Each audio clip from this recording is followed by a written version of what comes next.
بسم اللہ الرحمن الرحیم۔ السلام علیکم ناظرین۔ آج کل پاکستان کی جو اعلیٰ عدلیہ ہے وہ شدید قسم کے تنازعات کا، کنٹروورسیز کا شکار ہے، اور اس کی ظاہر ہے بہت سی وجوہات ہیں۔ اور ابھی جو اس وقت جو خاص طور کے اوپر جو ایشو کراپ اپ ہوا وہ ظاہر ہے وہ پولیٹیکل ریزنز کی وجہ سے، جس طریقے سے فرض کریں کہ عمران خان صاحب کو کورٹس میں پیشی کے متعلق جس طرح مطلب ہے کہ عدالتوں نے ججز ان کا انتظار، ان کو بار بار بلاتی رہی، وہ نہیں آتے رہے، اور پھر جس طرح سے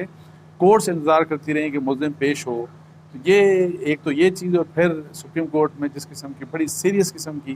ججز کے درمیان ڈویژن ہے، اور پھر ایک آڈیو لیک بھی سامنے آئی جس میں ایک جج صاحب کے متعلق مطلب ہے کہ بڑا ظاہر ہے لوگ جو ہیں ناٹ اونلی پولیٹیشنز، میڈیا، بلکہ جو بار کونسلز ہیں وہ ڈیمانڈ کر رہے ہیں کہ جی ان کے خلاف جوڈیشل کونسل میں ان کے خلاف پروسیڈ کیا جانا چاہیے۔ اور پھر اوپر سے یہ اسی کے ساتھ ساتھ یہ جو بینچ بنایا گیا چیف جسٹس صاحب کی طرف سے، یہ جو 90 دن کے اندر الیکشنز کے مسئلے کے اوپر جس کی ابھی ہیئرنگ ہو رہی ہے، تو اس نے بھی مطلب ہے کہ یہ خود بھی اس نے بھی ایک کنٹروورسی جنریٹ کر دی، اور کویشچن یہ ریز کیا جا رہا ہے کہ جو چیف جسٹس کے بعد جو سینئر موسٹ ججز تھے ان کو شامل نہیں کیا گیا، اور اس قسم کی ایک بینچ بنایا گیا جس میں 2 لوگ کم از کم اعجاز الاحسن صاحب اور جسٹس نقوی صاحب، کہ یہ 2 ججز حضرات وہ ہیں جنہوں نے تو آلریڈی اپنا مائنڈ دے دیا 90 دن کے اندر الیکشنز کے متعلق، اور جن کے ریکمنڈیشنز کے اوپر سو موٹو نوٹس کیا گیا، تو ان کو تو نہیں بیٹھنا چاہیے۔ اور ادروائز بھی ان دونوں کے متعلق اب جو پی ڈی ایم ہے انہوں نے کہہ دیا کہ ان 2 ججز کو اس بینچ میں نہیں بیٹھنا چاہیے، اور فل کورٹ کا انہوں نے بھی ڈیمانڈ کر دیا۔ تو اس لحاظ سے اوور آل جس قسم کی جو کنٹروورسیز ہو رہی ہیں جوڈیشری کے متعلق، تو اس وقت اس میں جو اہم 2 سوالات اس وقت جو ڈسکس ہو رہے ہیں جو کہ بڑے ویلڈ ہیں، ایک تو یہ کہ جی ججز کی تعیناتی کا جو سسٹم ہے کہ کیا یہ ایسا سسٹم ہے کہ جو کہ میرٹ بیسڈ ہو، اور جس سے ہم جس قسم کے ججز چاہتے ہیں اس ملک میں، جس قسم کی جوڈیشری ہو، جس قسم کی عدلیہ ہو، کیا اس عدلیہ کا خواب پورا ہو سکتا ہے کہ نہیں ہو سکتا۔ اور دوسرا احتساب کی بات کہ جی کیا کوئی احتساب کا نظام، اس وقت جو احتساب کا نظام ہے ججز کا، کیا وہ افیکٹو ہے، کیا اس نے کوئی ریزلٹس دیے۔ اور اس کے اوپر بلاول نے بھی جو کل ان کی لیٹسٹ اسٹیٹمنٹ تھی اس میں انہوں نے کہا کہ ان کو بھی نیب کے پرویو میں لانا چاہیے ججز کو۔ یہ آپ کو ویسے میں بتا دوں کہ آپ کو بتایا کہ جس وقت نیب لا بنا تھا تو اس وقت جنرلز بھی نیب لا کے انڈر کور ہوتے تھے اور ججز بھی کور ہوتے تھے، لیکن انفارچونیٹلی بعد میں ججز کو بھی نکال دیا گیا، جنرلز کو بھی نکال دیا گیا، اور جو ساری کی ساری اکاؤنٹیبلٹی کا جو سارا یہ تماشا ہوا اس کا فوکس جو ہے وہ پولیٹیشنز وہ اور سول بیوروکریسی یہ رہے، اور بزنس مین۔ اس کے علاوہ یہ ہے کہ یہ دونوں جو طبقے ہیں جن کو طاقتور جو اسٹیبلشمنٹ جن کو کہا جاتا ہے، مطلب ہے کہ ججز اور جنرلز، ان کو مطلب ہے کہ نیب کے پرویو سے نکال دیا گیا تھا۔ تو اب یہ ہے کہ جی ان 2 ایشوز کے اوپر میں جو میں نے آپ کو بتایا کہ جو ڈسکشنز ہو رہی ہیں، تو پہلے جو تعیناتی کی بات ہے، تو ایک بات تو اوور آل اگر آپ دیکھ رہے ہیں کہ کوئی بھی آپ کسی بھی پاکستانی سے پوچھ رہے ہیں، اور اگر آپ ایک سروے کروا دیں، ایک ریفرینڈم کروا دیں پاکستان کی عدلیہ کے بارے میں، بے شک وہ سب آرڈینیٹ عدلیہ ہو یا اعلیٰ عدلیہ ہو، تو آپ دیکھیں گے کہ جنرلی عدلیہ سے لوگ سیٹسفائیڈ نہیں ہیں۔ پاکستان کی بہت بڑی تعداد جو ہے وہ عدلیہ کے بارے میں وہ ان کی سیٹسفیکشن لیول جو ہے وہ بہت ہی کم ہے، اور بہت ہی کم لوگ ہوں گے جو کہیں گے کہ جی ہمیں اپنی عدلیہ کے اوپر اعتماد ہے، یا ہماری عدلیہ جو ہے وہ انصاف فراہم کرتی ہے۔ اور پھر پاکستان کی ہسٹری کو آپ دیکھیں کہ جس قسم کے کنٹروورشل فیصلے اور جس قسم کی مطلب ہے کہ ایون مارشل لاز کو جسٹیفائی کیا اور ان کو لیگل کور دیا، ہماری عدلیہ نے بار بار دیا، تو وہ ایک ظاہر ہے سب کے سامنے ایک اس کی تاریخ ہے، عیاں ہے۔ اور پھر حال ہی میں آپ کو بتایا کہ چیف جسٹس صاحب نے اسی کیس میں، یہ جو 90 دن کے الیکشنز کا کیس ہے، اس میں اس طرح کی جو اسٹیٹمنٹ دی کہ جی آئین جو ہے وہ دستک دے رہا ہے سپریم کورٹ کے دروازے کے اوپر، اس کے اوپر ظاہر ہے ایک ریئیکشن آیا، پولیٹیشنز نے بھی بڑے کامنٹس اپنے دیے اس کے اوپر، اس کو، اور انہوں نے یاد دہانی کرائی کہ جو دروازے کے اوپر دستک تھی، یہ تو بار بار جب مارشل لا لگے اس وقت بھی دی جا رہی تھی، اور اس طرح کی مطلب ہے لوگوں نے باتیں کی۔ لیکن میں اس میں ایک صرف آپ کو بات بتا دوں جو میرا ایک ویو پوائنٹ ہے کہ دیکھیں 90 دن کے اندر الیکشنز کروانے چاہیے، اور اگر آپ نہیں کرواتے تو اس کے اوپر ظاہر ہے ایک آئین کے ایک شق کی وائلیشن ہوگی۔ تو میں ایک بات ویسے مجھے بڑا ہمیشہ دکھ ہوتا ہے کہ اگر آپ اسلامک پروویژنز دیکھیں نا آئین کی، اور اس کے علاوہ بھی اور بہت سی پروویژنز ہوں گی جن کی کھلم کھلا وائلیشن ہوتی ہے، بالکل ہر کوئی وائلیٹ کرتا ہے، ان معاملات کے اوپر انفارچونیٹلی نہ کبھی ہمارے سیاستدانوں کو کوئی مسائل ہوئے ہیں، نہ ہماری پارلیمنٹ کو مسائل ہوئے ہیں، نہ میڈیا کو اس کے مسائل ہوئے ہیں، اور نہ ہی انفارچونیٹلی ان معاملات کے اوپر، ان کھلم کھلا وائلیشنز کے اوپر ہماری جو اعلیٰ عدلیہ ہے ان کو کسی قسم کی کوئی اپنے دروازے کے اوپر آئین کی دستک محسوس ہوئی۔ تو اب یہ میں جو ویسے بات کر رہا تھا کہ اپنے ججز کی اسٹینڈنگ کی، ان کی کریڈیبلٹی کی، عدلیہ کے اوپر جو اعتماد ہے اس کے اوپر کسی کہ آپ لوگوں کو اعتماد ہے کہ نہیں۔ اس وقت جو سسٹم ہے آپ کو بتا دوں کہ ہمارے اعلیٰ عدلیہ کے ججز کے اپوائنٹمنٹ کا مطلب ہے کہ وہ جو ہائی کورٹ کے ججز ہوتے ہیں اور جو سپریم کورٹ میں پھر اپوائنٹ جو پھر بعد میں ظاہر ہے جن کی ایلیگیشن سپریم کورٹ کے میں ہوتی ہے، تو ججز کی اپوائنٹمنٹ جو ہوتی ہے بیسیکلی جو ہائی کورٹس میں ان کو اپوائنٹ کیا جاتا ہے، تو میں آپ کو بتا دوں کہ پیور پک اینڈ چوز کی بیس کے اوپر ہوتا ہے۔ کوئی اس کے ہم بارے میں کوئی شرائط ہمارے سامنے نہیں ہے، کوئی میرٹ نہیں ہے کہ جی یہ میرٹ ہوگا، اس میرٹ میں جو فال کریں گے، یا یہ امتحان ہوگا، یہ امتحان کا طریقہ ہوگا، اور اس امتحان کو جو پاس کرے گا، جو اس میرٹ کو میٹ کرے گا، وہی ایلیجبل ہوگا کہ اس کو آپ کنسیڈر کریں، اور پھر آپ یہ کنسیڈریشن کے لیے کوئی ایک ٹرانسپیرنٹ نظام کہ کوئی اس قسم کا نظام موجود نہیں۔ سو پیورلی پک اینڈ چوز کی بیسس کے اوپر ہائی کورٹ کی ججز کی اپوائنٹمنٹ ہوتی ہے جو بعد میں ایلیویٹ ہو کے سپریم کورٹ آف پاکستان میں آتے ہیں۔ اس ملک میں آپ کو بتا دوں کہ جو آفس بائے، جو پیونز ہوتے ہیں، جو کلرکس ہوتے ہیں، 1 گریڈ 2 گریڈ 4 گریڈ 6 گریڈ کے جو آفیسرز ہوتے ہیں، اور ہر گریڈ کے جو ان کے لیے اشتہار آتا ہے، ان کے لیے ایک اپوائنٹمنٹ کا طریقہ ہوتا ہے، لیکن انفارچونیٹلی یہاں پہ جو ان کے انڈکشن کا جو طریقہ ہے وہ انتہائی مطلب ہے کہ ناقص ہے، بالکل بھی ٹرانسپیرنٹ نہیں ہے۔ اور جہاں تک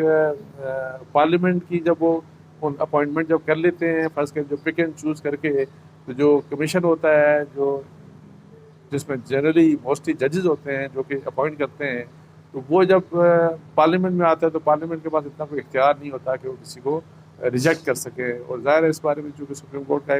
ایک آرڈر بھی تھا۔ سو اس پورے نظام کو اوور آل کرنے کی ضرورت ہے کہ ججز کی اپوائنٹمنٹ کا طریقہ کسی ایک کمپیٹیٹیو پروسیس کے ذریعے ہونا چاہیے، اور اہل ترین یعنی جتنے بھی لوگ ہیں، جو بھی ہمارے مطلب ہے کہ جو اگر لائر سے ہی لینا ہے، پہلے سول سروس سے بھی لوگ آتے تھے، میرا وہاں سے بھی آنے چاہیے۔ سو جو اہل ترین بہترین لوگ ہیں صرف انہی کو آنا چاہیے سپریم کورٹ میں اور ہائی کورٹس میں۔ اور پھر ایک جرنلسٹ نے بڑا اچھا مطالبہ میں آپ کو بتاؤں کیا، انہوں نے اپنا ایک ٹویٹ کیا، اس میں انہوں نے یہ کہا کہ ججز کے اوپر آرٹیکل 62 63 کا لاگو کیوں نہیں ہوتا، یعنی آرٹیکل 62 63 کی آپ کو پتا ہے کہ جی آلدو امپلیمنٹیشن تو وہ members of the national assembly parliament کے ممبرز کے لیے بھی نہیں ہوتا، اور آئین میں لکھا ہوا ہے۔ سو جس کا مطلب یہ ہے کہ جو ایماندار لوگ ہیں، جو سچے لوگ ہیں، صادق اور امین والی جو بات ہے، اور اس لحاظ سے اور کہ جی ان کا کریکٹر بہترین ہونا چاہیے، اور وہ کوئی بڑا گناہ مطلب نہ کرتے ہیں، اور اس طرح کی جو مختلف پروویژنز ہیں آرٹیکل 62 63 کی، ان کے اوپر اگر عمل ہو، میں آپ کو بتاؤں اگر عمل ہو تو ہماری پارلیمنٹ میں بہترین لوگ ہی آ سکتے ہیں، کوئی 2 نمبر کا بندہ پارلیمنٹ میں انٹر نہیں ہو سکتا، لیکن انفارچونیٹلی وہاں پہ نہیں ہوتا۔ لیکن میں آپ کو بتاؤں سب سے اہم یہ بات ہے کہ اس قسم کی جو شرائط ہیں نا، یہ ججز کے لیے ہونی چاہیے۔ اگر ہماری جوڈیشری بہترین لوگوں کے اوپر جو انصاف پسند ہوں، جو سچے ہوں، جو ایماندار ہوں، جو امانت دار ہوں، جو اپنے فرائض ان کے جو ہیں اس میں کسی بھی قسم کی کوئی فیور، کوئی باعث ان کا ریفلیکٹ نہ ہو، اور وہ اگر اس لحاظ سے وہ کام کریں، تو میں آپ کو بتاؤں کہ اگر ہماری جوڈیشری ٹھیک ہو جائے، تو میں بہت پہلے بھی کہہ چکا ہوں، تو ہمارے سارے جو معاملات ہیں نا وہ سب کے سب معاملات ٹھیک ہو سکتے ہیں، ہمارے تمام ادارے ٹھیک ہو جائیں گے۔ پاکستان کے اندر جو اداروں کا بگاڑ ہے، جو ایڈمنسٹریشن کا بگاڑ ہے، گورننس کا بگاڑ ہے، یہ سب چیزیں ٹھیک ہو جائیں گی، انصاف مل سکتا ہے لوگوں کو۔ لیکن انفارچونیٹلی چونکہ اپوائنٹمنٹ کا طریقہ بڑا ناقص قسم کا ہے، اور بہترین جو لوگ آنے چاہیے، میں وہی والی بات کہہ رہا ہوں کہ معاشرے کے بہترین لوگ جس طرح بہترین لوگوں کو ہی پارلیمنٹ میں آنا چاہیے، اسی لحاظ سے اگر وکلا اور سول سروس سے لوگ آتے ہیں ججز کے لیے اپوائنٹ ہوتے ہیں، تو اب تو سول سروس سے انہوں نے رستہ ہی بند کر دیا ہے، وہ تو آتا ہی کوئی نہیں. لیکن اگر آپ نے وکلا سے بھی لے کے آنے ہیں تو یہ نہیں کہ جی انفلوئنشل چیمبرز کے لوگ ہی صرف آئیں جن کی تعلقات ہیں، کنیکشنز یا پک اینڈ چوز کی بیس کے اوپر نہیں، بلکہ ان کے اوپر بھی میں آپ کو بتاؤں کہ آرٹیکل 62-63 کو لاگو کرنا چاہیے، سخت ترین شرائط ہوں ان کے لیے، تاکہ بہترین لوگ جب جج آئیں گے ہائی کورٹس کے اوپر اور سپریم کورٹ میں آئیں گے تو میں آپ کو بتاؤں تو پھر وہ اگر ان میں اللہ کا خوف ہوگا، اللہ کا ڈر ہوگا، تو پھر وہ بہترین فیصلے کریں گے. اور پھر یہ کہ جی کبھی اسٹیبلشمنٹ کے ساتھ مل جانا، کبھی یہ الزام کہ کسی ایک سیاسی پارٹی کو ریپرزینٹ کر رہے ہیں، کبھی دوسری پارٹی کو ریپرزینٹ کر رہے ہیں، کسی بڑے کے لیے انصاف کے تقاضے ان کے بدل جاتے ہیں، کسی عام بندے کے جو انصاف کے تقاضے ہوتے ہیں وہ بالکل ہی ڈفرینٹ ہوتے ہیں، لوگوں کو انصاف ہی نہیں ملتا، دہائیوں میں نہیں ملتا. یہ ساری چیزیں ٹھیک ہو سکتی ہیں اگر ہمارے ججز کی اپوائنٹمنٹ کا طریقہ ٹھیک ہو جائے. اس کے ساتھ ساتھ جو وہ دوسری بات کر رہا تھا احتساب والی، دیکھیں جب آپ نے اپوائنٹمنٹ کا طریقہ ٹھیک کر دیا تو احتساب کا بھی طریقہ ٹھیک ہونا چاہیے، تاکہ جو جج مطلب ہے کہ جس کے بارے میں کوئی شکایت ہو، جس کے بارے میں بے شک وہ کرپشن سے ریلیٹڈ ہو، فیصلے میں کسی قسم کے مسائل ہوں اور اس میں ایسا ہو کہ جی کسی لنک کی وجہ سے، کسی کنیکشن کی وجہ سے اس طرح کا فیصلہ کیا گیا، یا اور جو میں کہہ رہا ہوں جو مس کنڈکٹ ہو سکتا ہے، اس کے اوپر جو ابھی ہمارا جو نظام ہے نا سپریم جوڈیشل کونسل کا، یہ بالکل اس نے ڈیلیور کبھی نہیں کیا. اور اسی لیے آپ کو جو پہلے بھی ڈسکس کر چکا ہوں کہ پاکستان کی مطلب 30-40 سالہ ہسٹری میں اگر کسی کو ڈسمس کیا تو آپ دیکھیں گے وہ شوکت صدیقی صاحب، جو کہ ظاہر ہے جو کہ جن کی ایک اچھی ریپیوٹ رہی ہمیشہ، جب وہ جج تھے اپنے اسلامی سوچ ظاہر ہے وہ رکھتے تھے، ان کے فیصلے کچھ بہت زبردست تھے. تو آپ دیکھیں کہ ان کو صرف ڈسمس کیا گیا، اور وہ ڈسمسل کا وجہ یہ تھی کہ اس لیے ان کو مطلب ہے کہ وکٹمائز کیا گیا، بلکہ میں یہ کہوں گا کہ انہوں نے کھل کے کہا تھا کہ جی اسٹیبلشمنٹ جو ISI ہے وہ ہمارے جو بینچز بناتی ہے اور وہاں پہ اپنی مرضی کے فیصلے لینے جاتے ہیں اور اس طرح کی بات. تو یہ انہوں نے بات ظاہر ہے کھل کے کی، لیکن انفارچونیٹلی بجائے اس کے کہ انہوں نے جو بات کہی اس کے اوپر انکوائری ہوتی، ان کے خلاف جوڈیشل کونسل میں وہ کر کے پروسیڈ کر کے ان کو نکال دیا گیا. ادروائز مجھے بتا دیں کہ آپ سپریم جوڈیشل کونسل میں کتنے ججز کو نکالا گیا، مجھے بتا دیں. ڈسمسل کی میں بات کر رہا ہوں. اب یہ ہے کہ عجیب یہ ملک ہے کہ احتساب کا نظام کہ اگر فرض کریں کسی کے خلاف بہت مضبوط شکایتیں آ جائیں، جو کہ ماضی میں ظاہر ہے کچھ لوگوں کے متعلق آئی ہیں، تو سپریم جوڈیشل کونسل میں جب کیس آتا ہے تو سب سے پہلے ان جج صاحب کو یہ کہا جاتا ہے کہ جی آپ استعفیٰ دے کے چل جائیں تو مسئلہ ہی کچھ نہیں ہوگا. اور اس طرح کچھ لوگوں نے استعفیٰ دے کے تو وہ چلے گئے گھر اور مزے کرنے لگے، اور ان کو پینشنری بینیفٹس وہی 10-15 لاکھ روپے ان کی پینشن ان کو مل رہی ہے، جتنے باقی بینیفٹس ہیں وہ سب مل رہے ہیں. مطلب ہے کہ اگر ان کو تو ڈسمسل ہونا چاہیے. ایک ایسا شخص جو مس کنڈکٹ جس نے کیا، اس کو آپ کیوں ریٹائرمنٹ کے بعد بینیفٹس دیں گے، اس کو آپ ریٹائرمنٹ کا اختیار کیوں دیں گے؟ اس کو تو ڈسمسل ہی ہونا چاہیے اس کا. لیکن ایسا آپ دیکھیے گا، پوری ہسٹری دیکھ لیں، آپ کو 30-40 سال کی وجہ سے کہہ رہا ہوں، جب سے یہ آئین بنا آپ کو کوئی ایسا کیس نظر نہیں آئے گا. اور اسی لحاظ سے جب ہم ججز کی بات کرتے ہیں تو جنرلز کا بھی دیکھیں اپنا طریقہ ہے احتساب کا. فرض کریں وہاں پہ مجھے یاد ہے کہ کچھ 4-5-6 سال پہلے ایک ڈی جی شاید ان کے اوپر کرپشن کا الزام لگا، وہ اور خود اناؤنس بھی کیا میرا ISPR کی طرف سے بھی، لیکن وہ یہ ہوا کہ وہ ایک دن کے لیے جیل میں نہیں گئے. ان کو خود ہی جو بھی فوج کے اندر جو بھی ہے انہوں نے سنایا کہ ان سے کچھ پیسے ویسے ان سے لیے، ریکور کیے، وہ بھی مزے کر رہے ہیں. تو یہ جو چیزیں ہیں نا،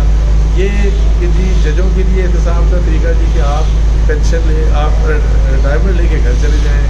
ججز کا یہ والا طریقہ. پھر احتساب کا جو ہے نیب کا سیاستدانوں اور سول سروس کے لیے آپ دیکھ رہے ہیں ان کا کس قسم کا طریقہ ہے. تو یہ نہیں ہو سکتا کہ اگر کسی شخص نے فرض کریں کہ کرپشن کا الزام لگایا ہو تو اس کرپشن مطلب ہے تو جس نے بھی کرپشن کی تو اس کی سزا ایک نیچر کی ہونی چاہیے. یہ نہیں ہو سکتا کہ جنرل کی کرپشن کی سزا ڈفرینٹ ہے،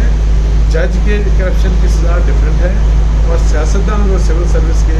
کرپشن کی سزا ڈفرینٹ ہے. یہ چیزیں جو ہے نا یہ نہیں ہونی چاہیے. ایک سیٹ آف لا، رول، قانون کرپشن کے لیے ہونا چاہیے کہ جو بھی کرپشن کرے، جس بھی برادری سے اس کا تعلق ہوگا اس نے کرپشن کی، تو اگر اس کی سزا ہے تو وہ سب کے لیے ایک سزا ہونی چاہیے. سو یہ وہ جو چیزیں ہیں، اور خاص طور کے اوپر میرا جو فوکس ہے وہ اس وقت جوڈیشری کے اوپر ہے، کیونکہ میں آپ کو بتا دوں کہ ہماری عدالتیں ٹھیک ہو جائیں، ہماری عدلیہ ٹھیک ہو جائے تو پورا پاکستان